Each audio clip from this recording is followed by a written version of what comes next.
با مناسبت تشریف آوری مولانا حاضر امام در کشور آلمان یک پارچه شعر تقدیم شما عزیزان میکنم.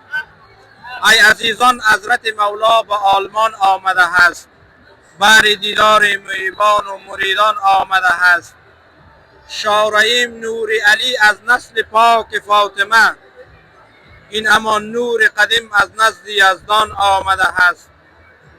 نور او دایم مقیم است در جهان ما همیش، در بیانات و کمالش چون که برآن آمده است. نطق کوثر در حقیقت این زمان مولای ماست، چون که هزاران آیه هم در متن قرآن آمده است.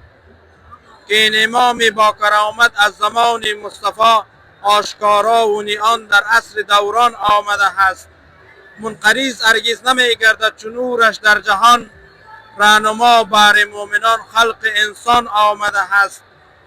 در مدار قطب الدین در عالم کون و مکان، روز و شب اندر تجلی ماه تابان آمده است.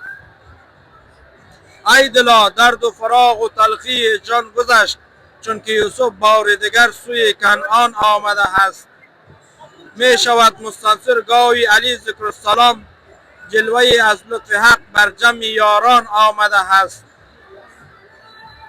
دست در دست برادر دل به یاد حق دهید، وقت وحدت بین اهل عشق و ایمان آمده است.